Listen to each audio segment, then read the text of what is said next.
नमस्कार, मैं भारत पंचपाल स्वागत करता हूं आपका राजीव टाइम्स में। आइए रुक करते हैं बुलेटिन पे बड़ी खबरों की ओर।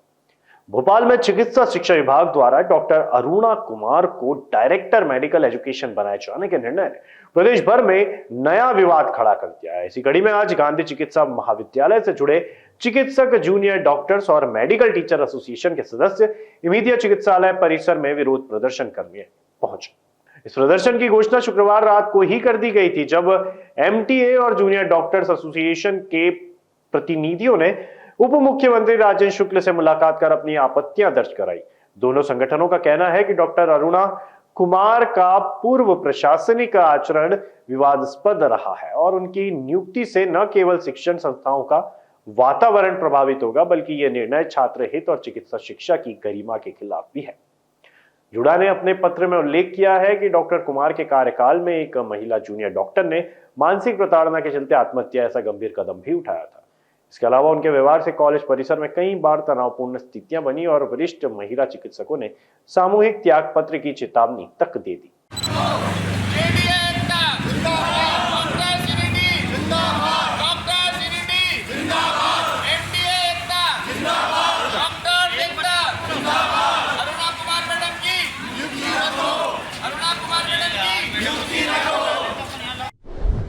बुलडोजर से वसूली में 815 मामले सामने आए हैं। इनमें 169 करोड़ रुपए वसूले जाए हैं, जबकि इंदौर में 769 मामलों में 86 करोड़ से अधिक की वसूली होनी है।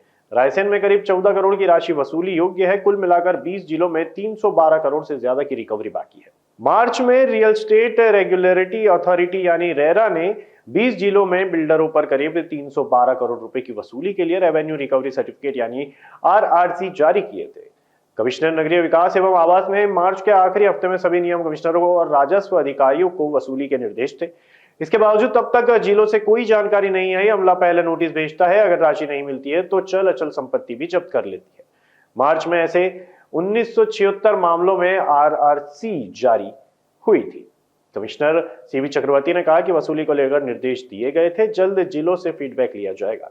रेरा के प्रभारी सचिव राजेश बहुगुणा ने कहा कि अधिकतर आरआरसी पेनल्टी और डिपॉजिट रिफंड के मामलों की है। भोपाल में सबसे ज्यादा 815 मामले हैं। इनमें 169 करोड़ रुपए वसूले जाने हैं। इंदौर में 769 मामलों में 86 करोड़ से अधिक की राशि वसूल होनी है। रायसेन में करीब 14 करोड़ की राशि वसूली योग्य है। कुल मिलाकर 20 जिलों में 312 करोड़ से ज्यादा की राशि रिकवरी बाकी है। मध्य प्रदेश में अब 2 बार 10वीं और 12वीं की बोर्ड परीक्षा आयोजित की जाएगी। साथ ही सप्लीमेंट्री परीक्षा खत्म की जाएगी। यह व्यवस्था वर्ष 2024-25 की परीक्षा से लागू होगी। मध्य प्रदेश में बोर्ड परीक्षा का नियम बदल गया है। स्कूल शिक्षा विभाग ने राजपत्र में अधिसूचना जारी कर नई व्यवस्था लागू की है। पहली परीक्षा फरवरी मार्च और दूसरी जुलाई अगस्त माह में संचालित होगी। दोनों परीक्षा के अंकों के आधार पर वार्षिक परीक्षा परिणाम तैयार किया जाएगा। इस बार मध्य प्रदेश बोर्ड 10वीं और 12वीं परीक्षा में करीब 17 लाख विद्यार्थी शामिल हुए हैं, जिनका परिणाम जल्द ही जारी होने वाला है। इसके बाद जुलाई में द्वितीय परीक्षा आयोजित की जाएगी। मध्य प्रदेश में अब 10वीं और 12वीं की बोर्ड परीक्षा 2 बार होगी। पहली परीक्षा फरवरी मार्च और दूसरी जुलाई अगस्त में होगी।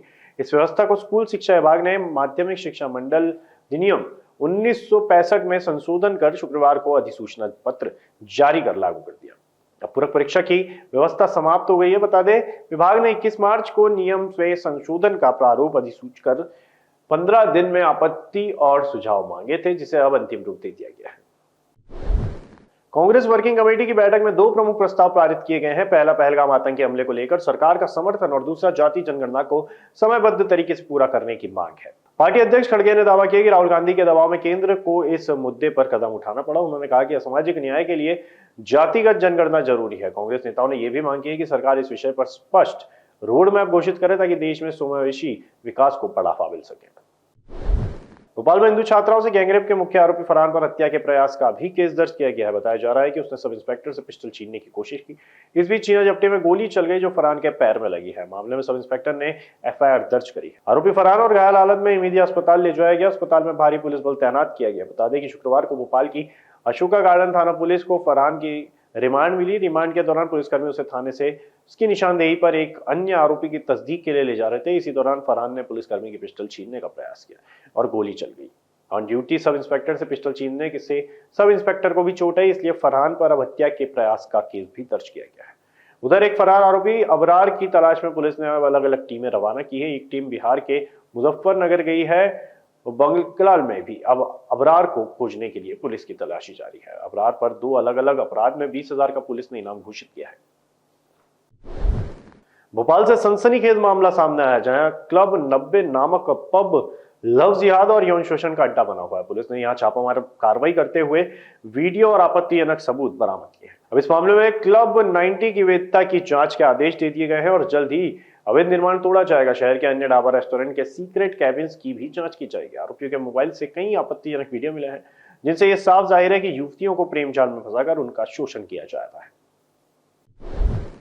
इंदौर को डिजिटल शहर बनाने के दावे के बीच नगर निगम का टैक्स पोर्टल 1 महीने से बंद पड़ा था, जिससे निगम को 22 करोड़ रुपए की राजस्व हानि हुई है। इंदौर को डिजिटल सिटी बनाने के दावे के बीच नगर निगम का टैक्स पोर्टल बीते 1 महीने से बंद पड़ा था। 1 अप्रैल से पोर्टल बंद होने के कारण ना तो जोन कार्यालयों में और ना ही मुख्यालयों में करों की राशि जमा हो पा रही है। निगम प्रशासन ने यह पोर्टल नए वित्तीय वर्ष का डेटा अपलोड करने के उद्देश्य से बंद किया था और कहा था कि कुछ दिन में इसे फिर से चालू कर दिया जाएगा, लेकिन अप्रैल का पूरा महीना बीत जाने के बाद भी पोर्टल चालू नहीं हो पाया। इंदौर नगर निगम को इस 1 महीने में करीब 22 करोड़ रुपए के राजस्व का नुकसान उठाना पड़ा।